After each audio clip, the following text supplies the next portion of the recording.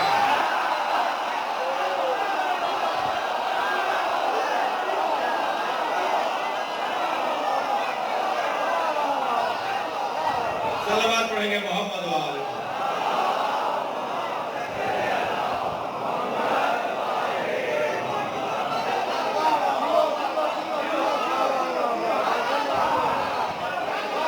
صلوات پڑھیں گے۔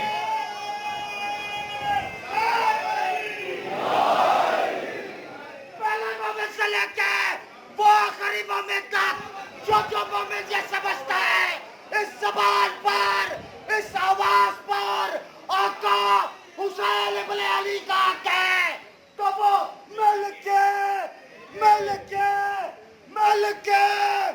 دونوں ہاتھ بلند کر کے پوری طاقت سے نعرے کا جواب دے گا۔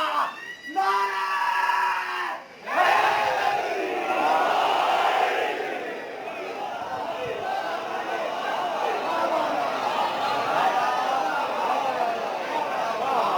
نام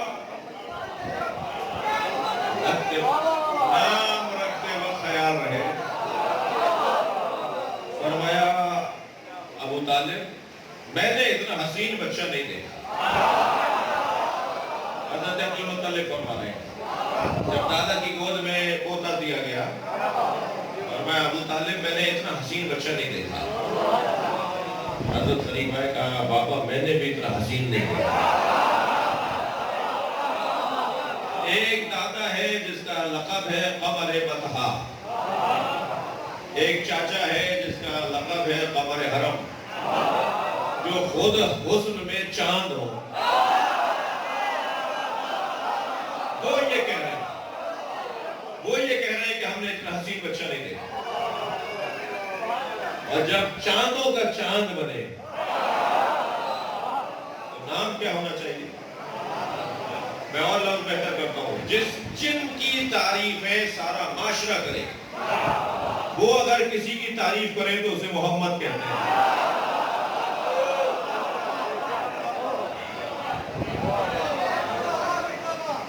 یہی میں کہہ دیتا ہوں کہ سرکار کے دو نام سرکار کے 99، لیکن سرکار کے دو قرآنی نام، سرکار کے دو معروف نام، سرکار کے دو آسمانی نام، سرکار کے دو الہی نام،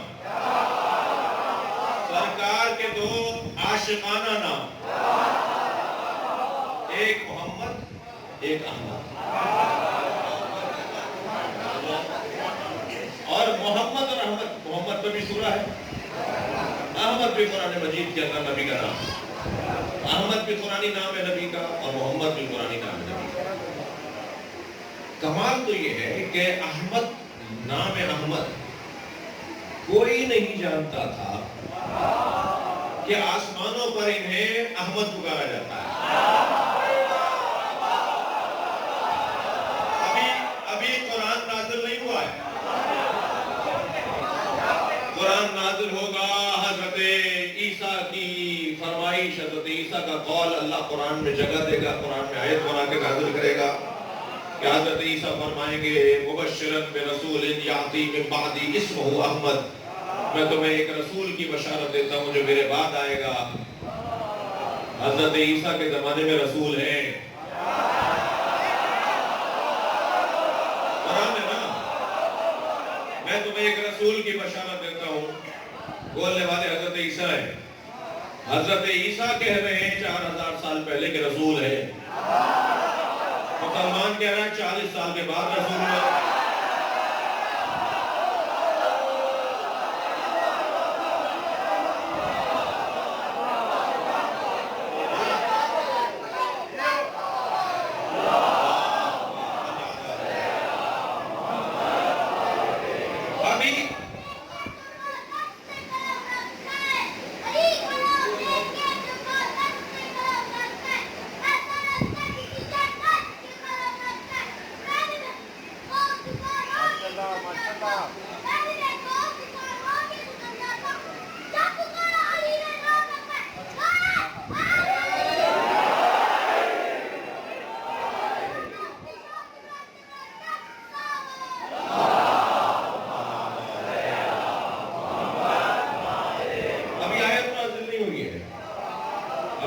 قرآن نہیں آیا ہے جو حضرت عیسیٰ کا قول یہ سمجھ میں آ جائے کہ آسمانوں پر نبیوں کے لیے جو نام ہے وہ احمد ہے۔ حضرت ابو طالب نے قرآن نازل ہونے سے پہلے حضرت نبی مکرم کو احمد کہہ کے پکار دیا۔ احمد بھی محمد بھی حضرت عبدالمطلب اور حضرت ابو طالب کے نام ہے، اور مولا علی کا نام بھی سرکار دو جہاں علی، حضرت ابو طالب نے علی فرمایا اس کا نام کیا رکھا جائے؟ حضرت ابو طالب نے دو مصرے لکھے، یا اللہ یہ تیرے بندے کا بچہ ہے، تو ہی بتا اس کا نام کیا رکھو۔ نبی کا اللہ سے پوچھنا تو سمجھ میں آتا ہے،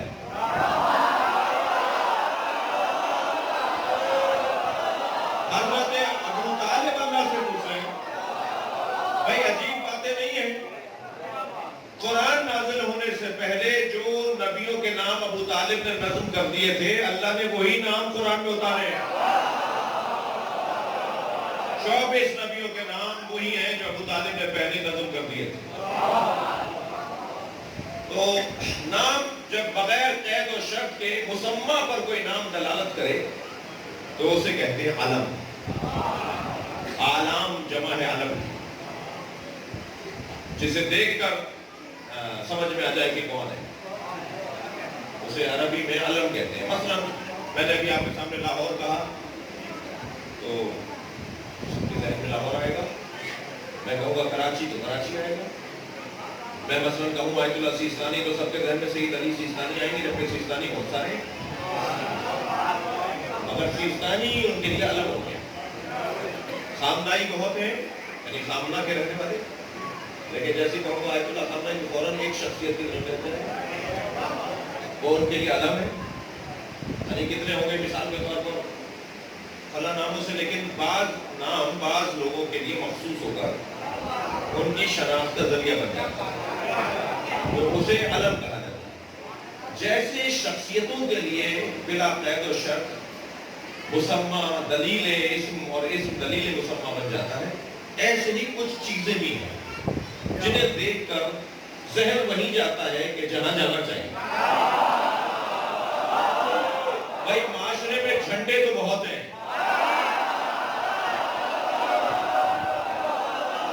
مگر علم کو دیکھ کر ذہن کربلا جاتا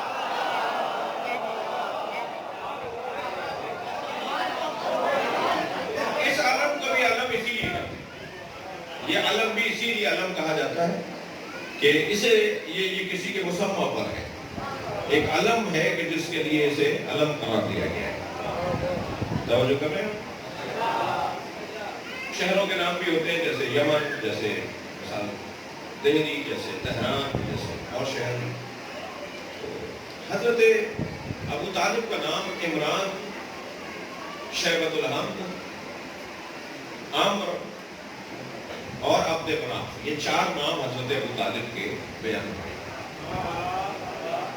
لیکن حضرت ابو طالب کی کنیت غلبت الکنیت علی اسم، حضرت ابو طالب کی کنیت جو ابو طالب ہے وہ ان کے نام پر غلبہ پا گئی، یعنی اتنا زیادہ ابو طالب کہا گیا، اتنا زیادہ ابو طالب مانا گیا، اتنا زیادہ ابو طالب بولا گیا کہ جو عمران نام رکھا تھا وہ نام اب غیر معروف ہو گیا اور ابو طالب معروف ہو گیا۔ نام عمران ہے، نام شیبۃ الحمد ہے، نام عمر ہے، نام عبد مناف ہے، اور یہ چاروں نام جو آپ کے سامنے حضرت ابو طالب کے میں دے رہا ہوں، یہ حضرت عبدالمطلب کی زمانے مبارک پر، اسی طرح اس وقت کے شخصیات کی ان کے زمانے مبارک پر حضرت ابو طالب کے نام آتے رہے۔ لیکن یہ نام جو ابو طالب ہے یہ نام نہیں ہے، ابو، ام، ابن، اخت، یہ جو الفاظ کسی نام سے پہلے لگائے جاتے ہیں وہ دلیل ہوتی کنیت کی، اور ہمیشہ ابو کے معنی باپ کے نہیں ہوتے، بلکہ ابو کے معنی کبھی باپ کے ہوتے ہیں، جیسے ابو الحسن، حسن کا باپ، اور کبھی ابو کے معنی مالک اور صاحب کے ہوتے ہیں، جیسے ابو دراب، مٹی کا مالک، مٹی والا. یہاں ترجمہ باپ کا نہیں کریں گے، یہاں ترجمہ مالک اور صاحب کا کریں گے. اب ابو طالب باپ کے معنی میں ہے یا صاحب کے معنی میں دقت چاہوں گا عزیزان گرامی. ابو طالب باپ کے معنی میں ہے تو ماننا پڑے گا کہ ایک بیٹا طالب ہے کہ جن کے یہ بابا ہیں. لہذا روایت کہتی ہے کہ 4 بیٹے تھے مولا علی کے، مولا ابو طالب کے، حضرت ابو طالب کے 4 بیٹے تھے. مولا علی کے 4 بھائی ہیں مولا علی. ایک حضرت طالب، ایک حضرت عقیل، ایک حضرت جعفر اور سب سے چھوٹے مولا علی. خبردار کسی کو چھوٹا دیکھ کر چھوٹا سمجھنا نہیں.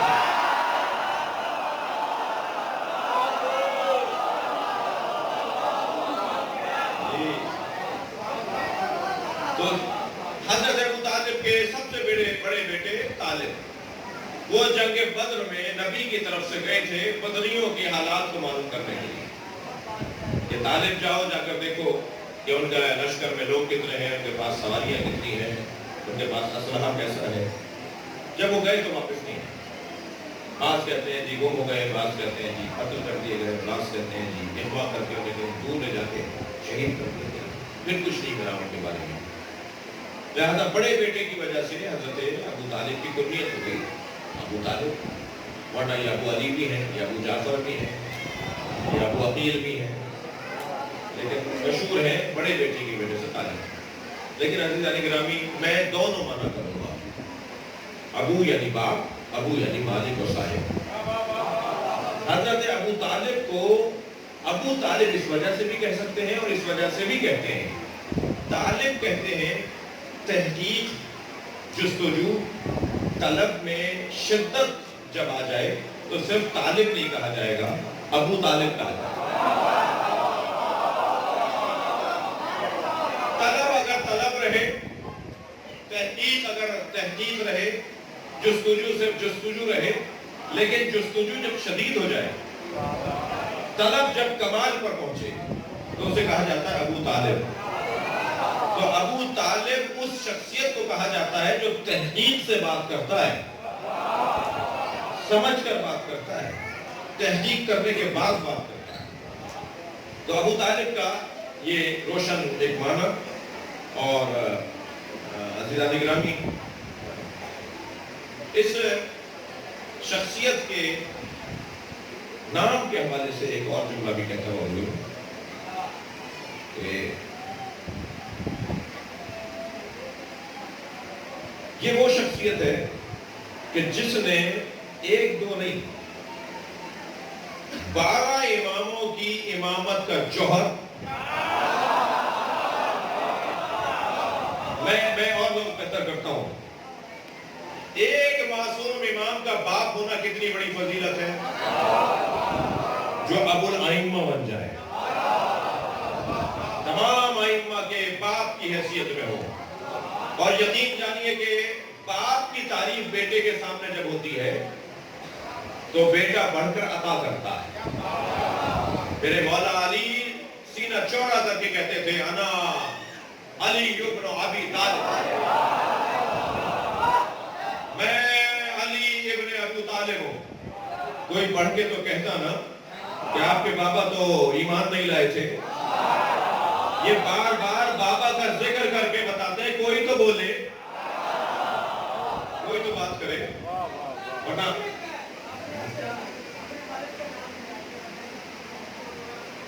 یہ وہ نام نہ لے اپنے باپ کا جو اپنے باپ کے بارے میں مطمئن نہ.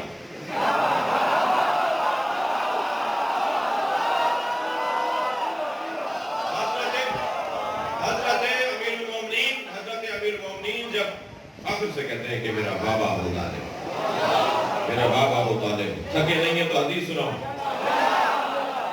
اکثر میرے مولا علی، اکثر میرے مولا حضرت ابو طالب کے فضائل کو اپنی زبان سے بیان کرتے تھے تاکہ آئندہ کی نسلوں میں منتقل ہو جائے. فرماتے ہیں ایک مرحلے پر اللہ اکبر، میرے بابا ابو طالب قیامت میں لائے جائیں گے. یجی ابو طالب یوم القیامہ بسیماء الانبیاء وذی الملوک. انبیاء کی ہیبت اور ہیئت کے ساتھ اور بادشاہوں کے جلال کے ساتھ. یعنی حضرت ابو طالب کو جب کھڑا کیا جائے گا نا تو نبیوں کے ساتھ کھڑا کیا جائے گا. مسلمان ان کا کلمہ ڈھونڈ رہے ہیں. حضرت ابو طالب کی سیرت طیبہ کے دو پہلوؤں کی طرف توجہ چاہوں. حضرت ابو طالب کی سیرت طیبہ کا پہلا پہلو، خبردار بچہ سچا ہو تو اس کا ساتھ دینا، یعنی دیکھنا یہ بچہ ہے مگر سچا ہے. پالا میں نے ہے مگر میرا مولا ہو سکتا ہے. میرا ہی بچہ میرا مولا ہو سکتا ہے. لہذا جب حضرت نبی مکرم نے اعلان نبوت کرنا چاہا تو لوگوں نے تنگ کیا، پریشان کیا، دعوت خراب کی. تو ایک مرتبہ حضرت ابو طالب نے، جس شخص نے 3 دن تک گزشتہ 2 دنوں تک دعوت خراب کی، اس کا گریبان پکڑ کر اسے زمین پہ بٹھا. ادھر وہ گرا، ادھر آواز دے کر قوم یا سیدی و مولائی، کھڑے ہو جاؤ، اے میرے سید، اے میرے مولا. بڑے جگر کی بات ہے اپنے ہی بچے کو مولا کہنا، اپنے ہی پالے ہوئے کو مولا کہنا. کھڑے ہو جاؤ اور آ کر بڑھ کر بتاؤ کہ تم کیا چاہتے ہو. اور سرکار حضرت نبی مکرم نے اعلان نبوت فرمایا اور فرمایا کون ہے جو میری اس کام میں مدد کرے گا؟ تو مولا علی نے کھڑے ہو کر فرمایا کہ میں کروں گا. نبی نے فرمایا کہ کون ہے جو میری مدد کرے گا؟ جو میری مدد کرے گا وہ میرا وزیر ہوگا، خلیفہ ہوگا، جانشین ہوگا. مولا علی نے فرمایا میں مدد کروں گا. ابھی تو پتہ نہیں ہے کہ ہوگا کیا مدد کرنی ہوگی. جو اپنے جیسا کہتے ہیں میں ان سے مخاطب ہوں. ابھی تو پتہ نہیں ہے کہ اس کارِ تبلیغ میں کتنے موڑ آنے ہیں، کتنی مشکلیں آنی ہیں، کتنے پریشانیاں آنی ہیں. وہ ساری پریشانیاں بغیر دیکھے حضرت علی کہہ رہے ہیں کہ میں آپ کا ساتھ دوں گا. بھائی اپنے جیسا ماننے والوں کے لیے ایک جملہ کہہ دیتا ہوں، اللہ پہ توکل کر کے ہمت تو کرو.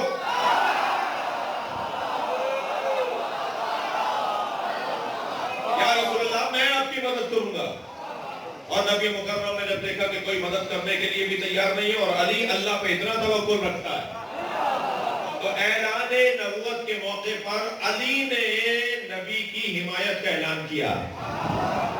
حل جزاء الاحسان الا الاحسان، احسان کا بدلہ کیا احسان کے علاوہ کچھ اور ہے؟ تو 23 برس پہلے علی نے کہا تھا میں ساتھ دوں گا، اور آپ نے علی کی حمایت کی وجہ سے اعلان نبوت کر دیا. 23 سال کے بعد جزا کا بدلہ جزا یہ ہوگا کہ غدیر میں کہیں گے من کو مولا. علی کی شہنشاہی ہے، علی کی شہنشاہی ہے، علی اس میں الہی ہے، علی کل ایمان ہے، علی حق ہے، علی حق ہے. علی کی دل میں محبت رکھنے والوں ہاتھ بلند کر کے مل کے بولو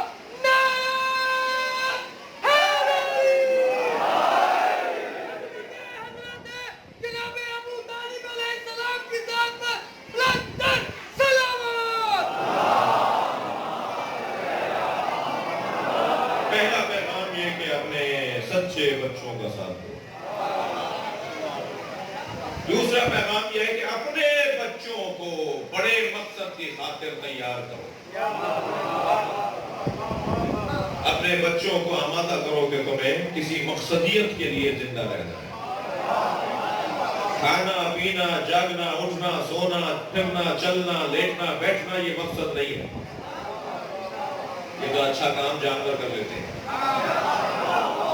کھانے پینے کا کام اچھا جانور کرتے ہیں. آپ تو فلاں چیز نہیں کھا سکتے، فلاں چیز نہیں کھا سکتے، جانور سب کھا سکتے ہیں. گائے گزر رہی ہے ایک پنساری کی ایک پرچون کی دکان کے آگے سے، دال کی بوری رکھی تھی، ایک آدھی بوری کھا گئی. تو یہ جانور تو کر سکتا ہے بغیر اجازت کے کسی کا مال کھا لے.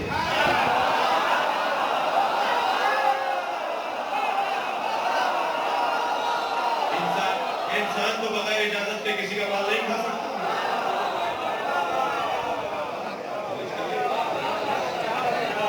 تو یہ بہت موٹا سا فرق ہے انسان میں اور جانور میں. میرے مولا علی فرما رہے ہیں خبردار، قرآن کہہ رہا ہے، بلکہ مولا نے بھی فرمایا، قرآن بھی کہہ رہا ہے، کچھ لوگ ہیں جو انسان نظر آتے ہیں حقیقت میں جانوروں سے پس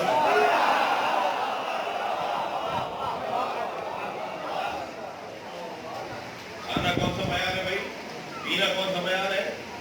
جانور ہر جگہ منہ ڈال کے ہر چیز جا کے پی لیتا ہے، تو ہر چیز پی لیں،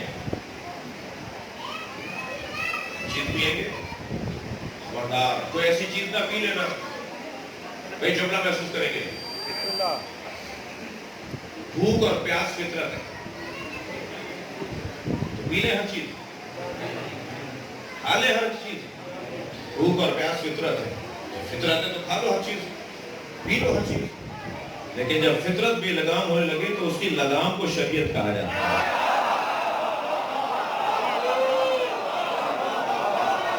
ہر چیز نہیں کھاؤ گے، ہر چیز نہیں پیو گے،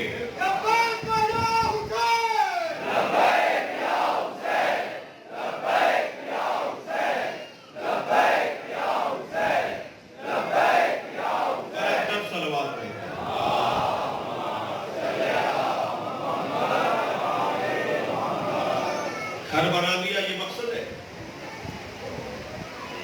اگر گھر بنانا ہنر ہوتا تو بھائی سے زیادہ کوئی اچھا گھر نہیں بناتا۔ دنیا کے انجینئر دنگ ہیں کہ کیا بناتا ہے، اتنا اچھا گھر بناتا ہے۔ شہد کی مکھی کا جو گھر ہے وہ ہندسوں کے انجینئرنگ ہنسا ہے، ہندسوں میں اس سے اچھا کسی جانور کا گھر نہیں ہے۔ انسانوں کے لیے وہ شاہکار ہے۔ گھر بنانا بہت اچھا گھر بنا لیا بھائی، ساری زندگی بڑا کمایا، بڑی محنت کی، صبح جاتے تھے آفس، شام کو لوٹتے تھے، رستے میں 10ویں دفعہ لوٹے، 10ویں دفعہ پٹے، کیا کچھ نہیں ہوا اس 40 سالوں میں، اور پھر جوڑ جاڑ کے گھر بنا لیا بھائی، میں کامیاب ہو گیا، گھر بنا کے کامیاب ہو گئے، اچھے کھانے کھا لیے کامیاب ہو گئے، اچھی سواری لے لی کامیاب ہو گئے۔ یہ کامیابی کے معیارات ہوں گے۔ اگر یہ کامیابی کے معیارات ہوتے تو سکندر اعظم جس کی حکومت میں سورج ڈوبتا نہیں تھا، سکندر اعظم جس کی حکومت اتنی بڑی تھی کہ اس کی حکومت میں سورج ڈوبتا نہیں تھا، اتنی بڑی زمین، اتنی بڑی ملک تھی، اتنے ملک تھے کہ جہاں سورج ہمیشہ سورج اس کا ملک میں رہتا تھا، ایک ہمیشہ سورج چمکتا رہتا تھا، یہاں ڈوبتا تھا تو ایک اور جگہ جہاں چمک رہا ہوتا تھا وہ بھی اسی کا ملک ہوتا تھا۔ میں جو کہہ رہا ہوں وہ بات روشن ہے، لیکن جب جانے لگا نا دنیا سے، کہنے لگا تابوت سے میرے دونوں ہاتھ باہر نکال دے، اور میرے دونوں ہاتھ ایسے پھیلا کر میت تابوت سے باہر نکال دینا، سارا مجمع دیکھے خالی ہاتھ جا رہا ہے۔ اتنا کچھ ہونے کے باوجود دنیا سے خالی ہاتھ، کوئی اپنے ساتھ زمین نہیں لے جاتا، کوئی اپنے ساتھ مکان نہیں لے جاتا۔ کل بھی میں نے گزارش کی تھی، خدا کے واسطے اپنے بچوں پہ نہیں چھوڑو اپنے کام، بعد میں بچے لڑیں گے تمہاری جائے گا، اپنے ہاتھ سے جو کرنا ہے کر دیا جائے، البتہ بچوں کے حقوق پامال نہ ہو جائے، یہ بھی بڑا مطلب ہے کہ نہیں ہے، مگر یہ مقصد زندگی نہیں ہے بھائی۔ بدن مضبوط ہو جائے، جی روزانہ ورزش کر رہے، دودھ پی رہے، بدن کھا رہے، بدن اچھا ہو جائے، تمہارا بدن کتنا اچھا ہوگا ہاتھی کی طرح نہیں ہو پائے گا، کتنا مضبوط کر لو گے، اونٹ سے زیادہ لمبے نہیں ہو پاؤ گے۔ تو یہ کون سا معیار ہے بھائی؟ بدن کو، باڈی کو بنا لیا جائے۔ مقصدیت کیا ہے؟ مقصدیت اللہ نے پتھروں کو قربان کیا ہے پودوں پر، یہ پتھر کا مقصد ہے حیات، پودوں کو قربان کیا ہے حیوانوں پر، یہ پودوں کا مقصد ہے حیات، حیوانوں کو پیش کر دیا انسان کی خدمت میں، یہ حیوانوں کا مقصد زندگی ہے۔ انسان کہاں پیش ہوگا؟ اس سے بڑی تو مخلوق ہی کوئی نہیں ہے، یہ ساری مخلوقات ایک سے بڑھ کر دوسری والی مخلوق کی خدمت میں رہے، انسان کہاں پیش ہوگا؟ انسان کس کے لیے پیش ہوگا؟ انسان سے بڑا تو کوئی ہے نہیں، جنوں کے لیے نہیں، فرشتوں کے لیے نہیں، کس کے لیے ہوگا؟ بس جب انسان اپنے مقصد کو پہچان لے، یہی اس کی قیمت ہے۔ اپنے مقصد، دیکھیں لاکھوں مکھی مچھر اللہ نے بغیر مقصد کے نہیں بنائے، تو مجھے اور آپ کو بھی مقصد کے تحت بنائے، تو بس مقصدیت کو پہچاننا ہی میری قیمت ہے۔ میں اپنے مقصد کو پہچانا. میرا مقصد کیا ہے؟ میرا زیادہ سے زیادہ مقصد بھی اور کم سے کم مقصد بھی مجھے پتا ہونا چاہیے. میں لفظ اور بہتر کروں, میری زیادہ سے زیادہ قیمت کیا ہے یہ بھی پتا ہونی چاہیے, اور کم سے کم میری قیمت کیا ہے یہ بھی پتا ہونی چاہیے. اب جب بات قیمت کی اور خرید اور فروخت کی آ گئی تو پھر انسان کسے بیچے, کس کے عوض بیچے, کہاں بیچے, اس کو سمجھنے کے لیے ہمیں ان تاجروں کے پاس جانا ہوگا جنہوں نے اپنی قیمت لگوائی, اور ایسی قیمت لگوائی کہ کسی بازار میں کھڑے ہو کر نہیں بکے, بستر پہ لیٹ کر بکے. انہوں نے اپنا وجود بیچ ڈالا اور اس کے بدلے میں اللہ کی مرضیاں لے لی. جو بڑا کاروباری ہوتا ہے وہ چھوٹے کاروباریوں کے لیے رہنما ہوتا ہے. تاریخ عبدیت میں علی سے بڑا کوئی کاروباری نہیں ہے, علی والا سے زیادہ بڑا کوئی تاجر نہیں ہے. تاریخ عبدیت میں علی سے اچھا سودا کسی نے نہیں کیا. تو جو سب سے بڑا تاجر ہوگا وہی بتائے گا کہ ہمارا سودا کیسے ہوگا. تو فرمایا اپنے آپ کو بیچنا ضرور مگر جنت سے کم نہ بیچنا.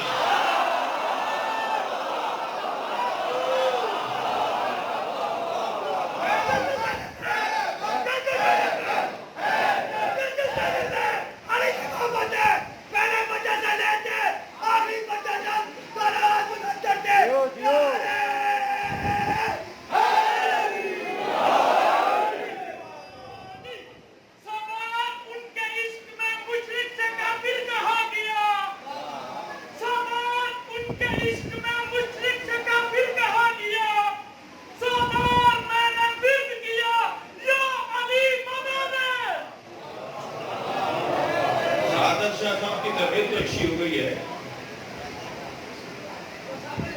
مگر 5ویں مجلس سے ان کی طرف سے آواز نہیں ہے. جی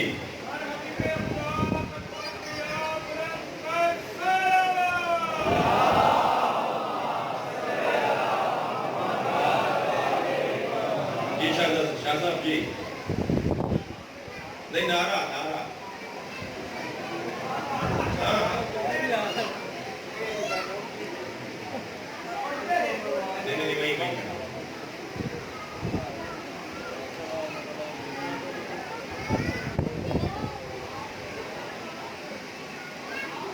یہ علاقوں کے حسن ہوتے ہیں,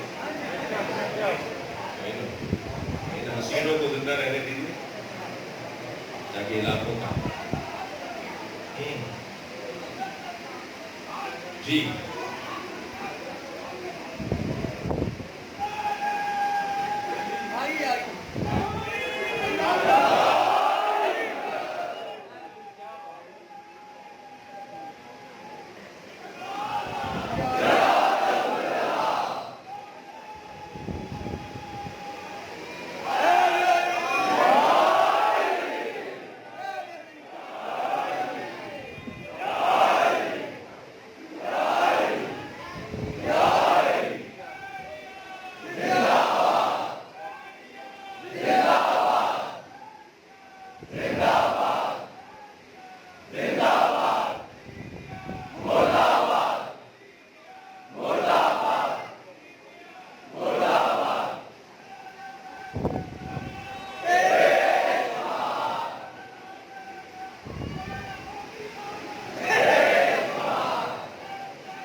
مغفرت کے لیے بلندر صلوات.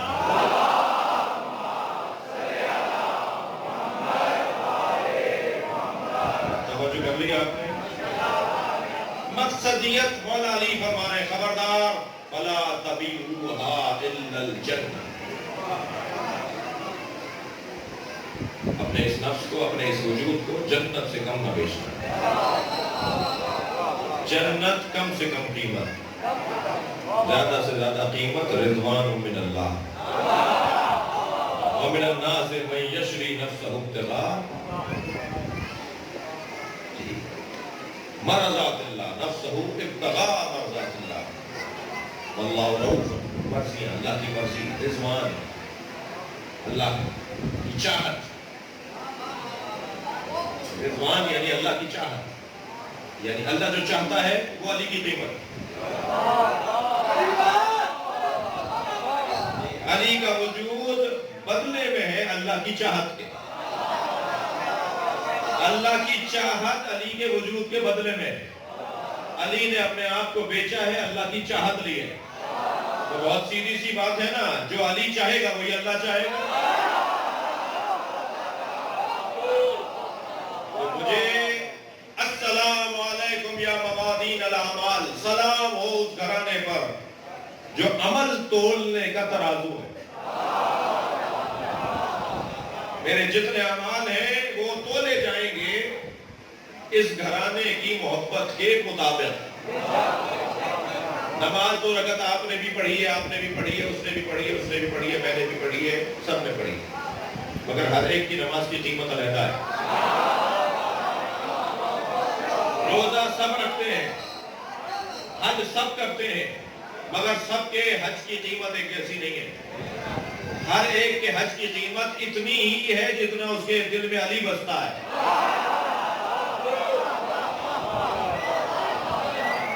بے مقدار محبت اہل بیت، میری عبادتیں بے مقدار محبت اہل بیت. تو ممکن ہے اس وقت مجمع میں اگر مجلس کے اندر اگر فرض کریں 10,000 آدمی آئے ہوئے، 4,000 آدمی آئے ہوئے، 6,000 آدمی آئے ہوئے، ہزاروں کی تعداد ہے اس وقت مجلس میں. یہ جو ہزاروں کی تعداد میں لوگ آئے ہوئے ہیں تو ہر ایک کی قیمت نماز روزے کی علیحدہ ہے. بس جیسے جیسے میں اپنے دل میں علی کی محبت چاہت بڑھاتا رہوں گا، میری نماز کی قیمت بڑھتی چلے گی، میرے روزے کی قیمت، میرے حج کی قیمت بڑھتی چلی جائے گی. تو ہو سکتا ہے کہ کوئی 70 رکعتیں پڑھے اور اسے کچھ بھی نہ ملے، اور کوئی علی کی محبت میں 2 رکعت پڑھے.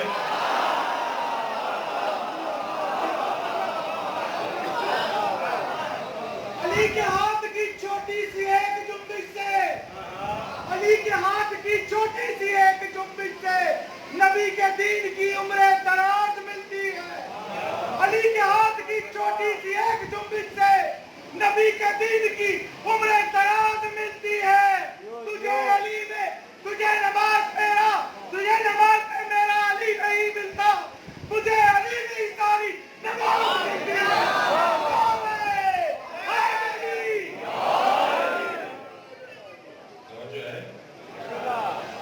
بہت صحیح کہا ہے انہوں نے. بغیر حب علی تم خود حرام ہو.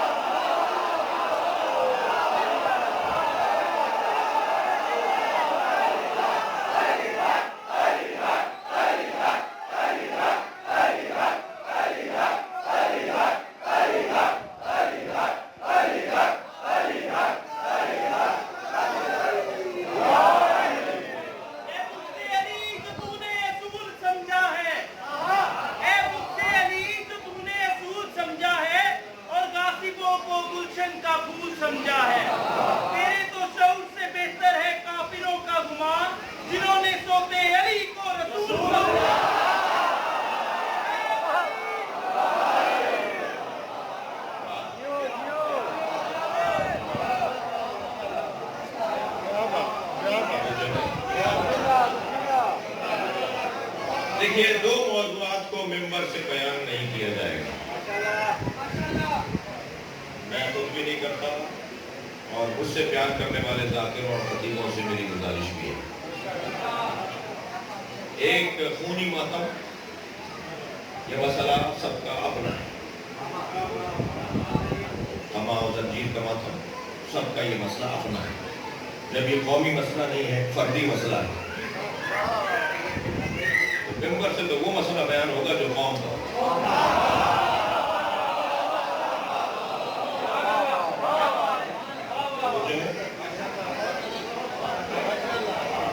دوسرا مسئلہ ممبر سے بیان نہیں ہوگا تو ہے شہادت ثالثہ. اس لیے کہ یہ بھی فردی مسئلہ ہے.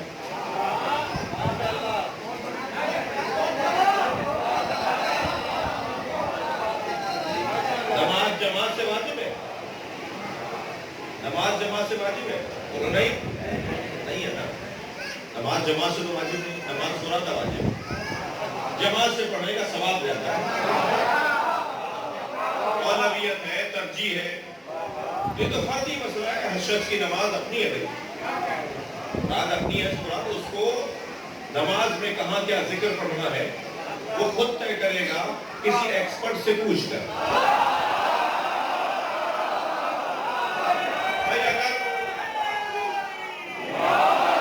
بھائی اگر ہماری گاڑی کا مکینک ہماری گاڑی ٹھیک نہ کر رہا ہو, 6 دن سے کھڑی ہے, بار بار لے جا رہے ہیں, پھر روڈ پر آتی ہے تو خراب ہو جاتی ہے, تو پھر اب گاڑی ٹھیک کروانے کے لیے ڈاکٹر صاحب کیا نہیں جائیں گے؟ جائیں گے پھر بھی مکینک کے پاس. اور اگر ڈاکٹر علاج صحیح نہیں کر رہا ہے اور دوا لے لے کے تھک گئے تو اب کسی انجینئر سے جا کے دوا نہیں لیں گے, جائیں گے پھر بھی ڈاکٹر کے پاس. تو جب ہر فیلڈ کا کوئی ایکسپرٹ ہے تو دین اتنا غریب ہے.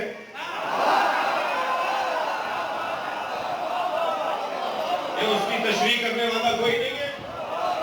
ہر ککڑی بیچنے والا کہتا ہے میں مفتی ہوں.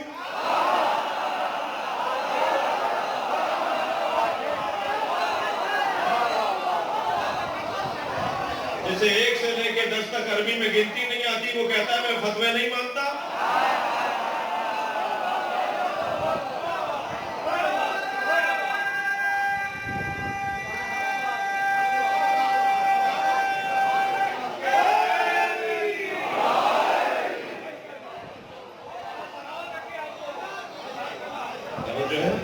میری کم سے کم قیمت جنت,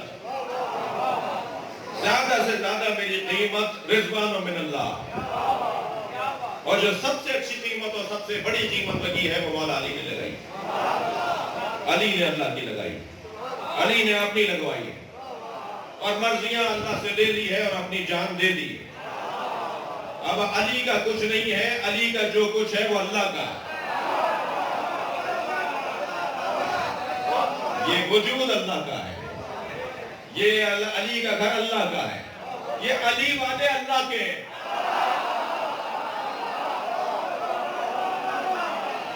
بات روشن ہے. کم سے کم قیمت جنت اور زیادہ سے زیادہ رضوان من اللہ. اب یہ آیت سنیے سورہ زمر کی.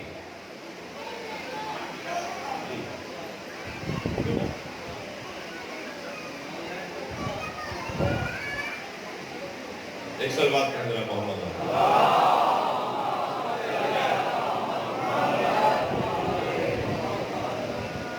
توجہ ہے, میں لے رہا ہوں, بات پوری کرو. کم سے کم قیمت بولیے. چلیے پہلے یہ سن لیتے ہیں. یہ بچہ بہت زیادہ مسترب ہے, پورا خط لکھا ہے اس نے.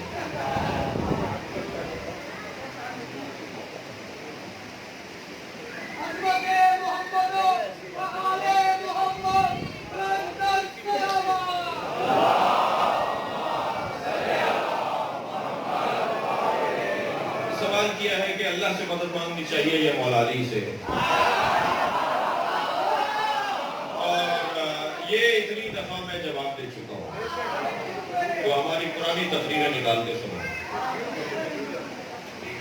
مگر تمہارا دل رکھنے کو ایک جملہ کہوں.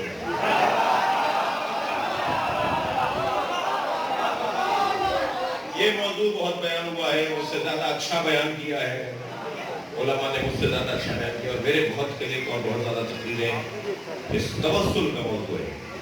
مولا علی سے مدد مانگنا یعنی توسل, مولا علی سے مدد مانگنا یعنی وسیلہ. ہم علی کو معاذ اللہ اور رب نہیں کہتے. یہ ممبر شیعوں کا ممبر ہے, غالی اور حسینیوں کا نہیں.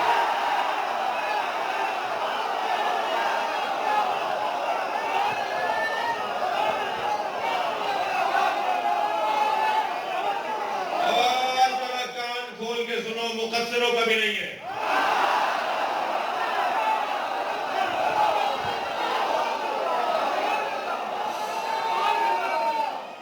سالم تشیع رکھنے والوں کا ہے.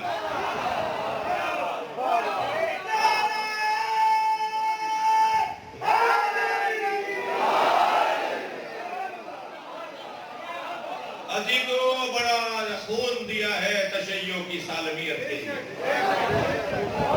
بڑی جانیں دی ہیں تشیع کی سالمیت کے لیے، بڑا پیسہ بڑا وقت لگا ہے تشیع کو سالم رکھنے کے لیے۔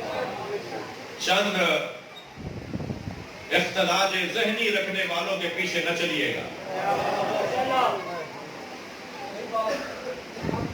سنی سنائی بات ممبر پر کر کے پھنس جانے والے لوگ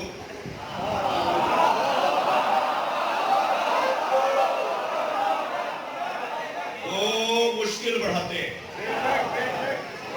ایک بات سن لی،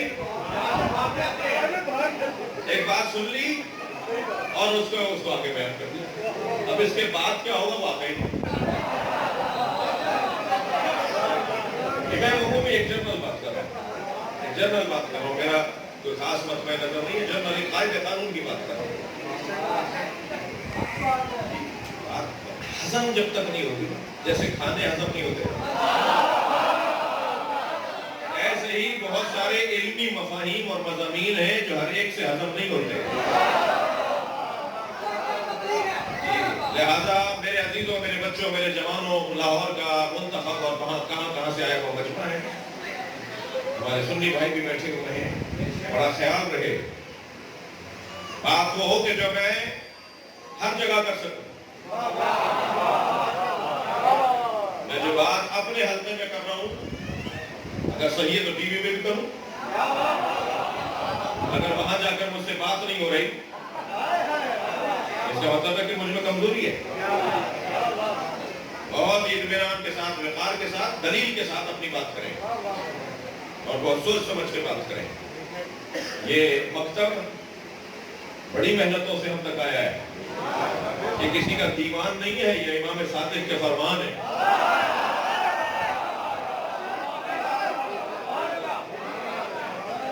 انتہائی احتیاط کے ساتھ، تو اس موضوع پر بہت کچھ کہا جا چکا ہے۔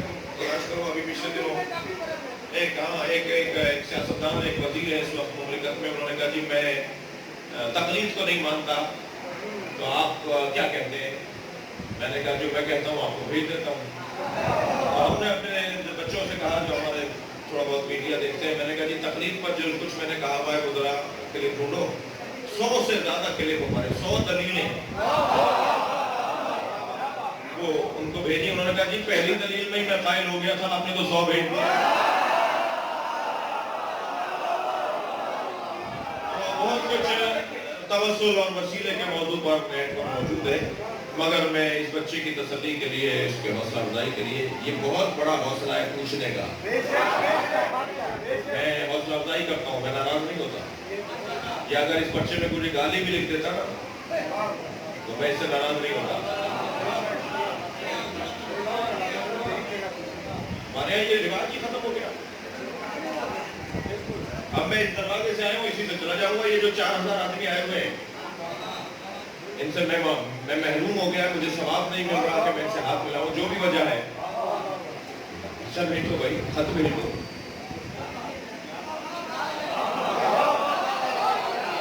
مجھے جواب دینا چاہیے، نہیں آتا تو کہہ دوں کہ آئندہ بتاؤں گا، آج میرا ذہن تیار نہیں ہے۔ سلونی کا دعویٰ تو صرف علی نے کیا ہے۔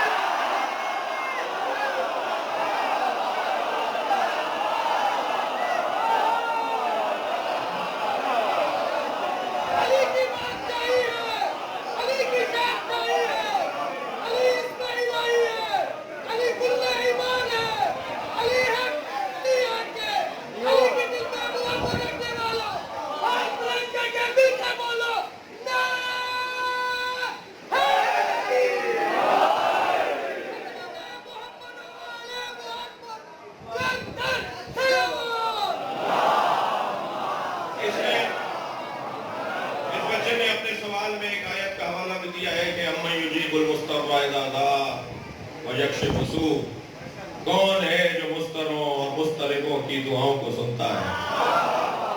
تو پہلے طے تو کرو کہ مستر ہے کون؟ جو مسترق اور مستر ہے اسے مہدی دورہ کہا جاتا ہے۔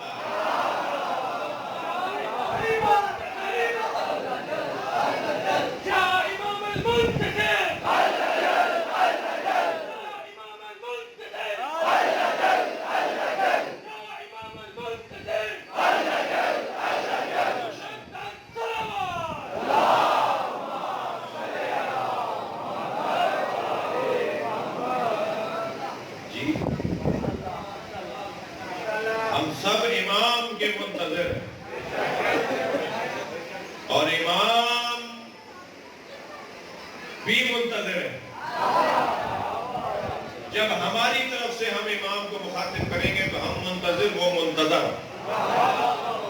جب امام کی طرف سے ہمیں مخاطب قرار دیا جائے گا تو وہ منتظر، ہم منتظر. مجھے تو اب تک سمجھ میں نہیں آیا کہ انتظار کر کون رہا ہے. 2 مصروں میں، اور اچھا کر دیا، 2 مصروں میں لکھنوی شاعر 2 مصروں میں کہتا ہے ہم ان کی دید کے طالب و حکم خالق کے. ہم ان کی دید کے طالب و حکم خالق کے، مزہ ہے دونوں طرف انتظار ہوتا ہے. صلوات پڑھیں گے محمد و آل محمد.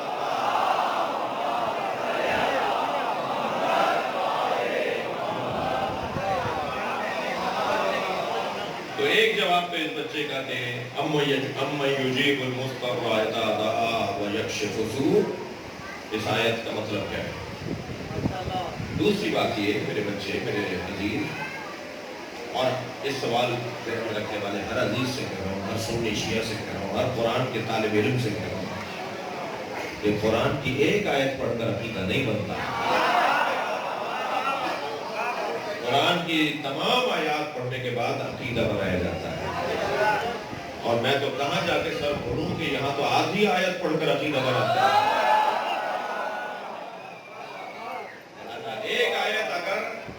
ایک آیت اگر اللہ سے مانگنے کی بات کر رہی ہے اور دوسری آیت میں اللہ کا نمائندہ ہی اپنے بندوں سے مانگ رہا ہو.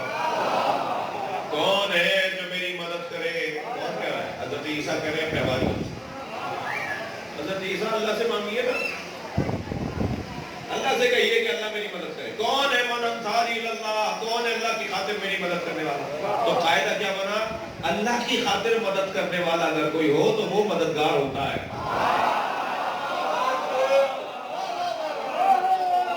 جو اللہ کی خاطر مدد کرنے والا ہو وہ مددگار ہوتا ہے. تو اگر حضرت عیسیٰ کی امت اللہ کی خاطر ان کی مدد کرے تو عین توحید، اور اگر علی ہماری اللہ کی خاطر مدد کرے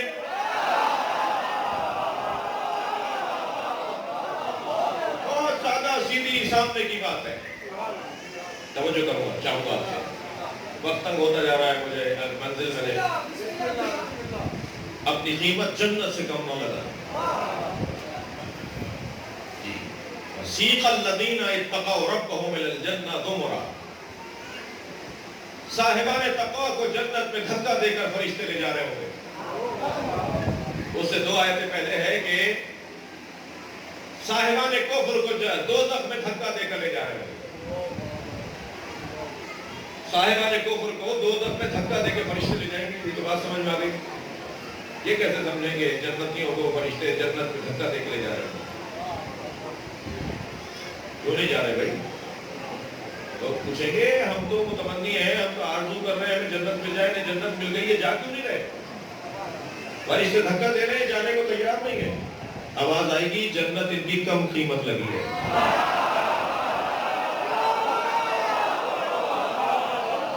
یہ اللہ سے اور چاہتے ہیں، یہ اللہ سے جنت سے زیادہ چاہتے ہیں. جنت سے زیادہ اور کیا ہے؟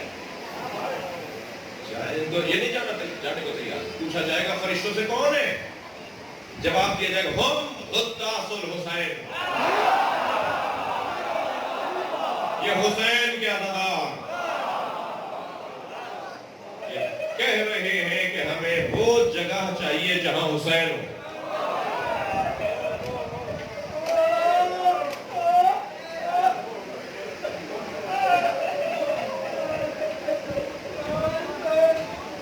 اللہ آمادہ ہے ہونے کے لیے.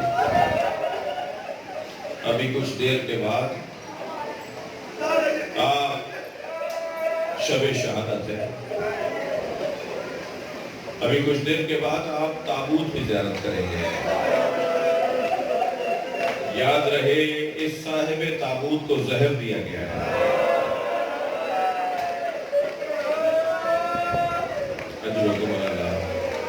تابوت کی زیارت کرتے وقت اس بات کا خیال رہے کہ جگر کٹ کٹ کے باہر آ چکا ہے.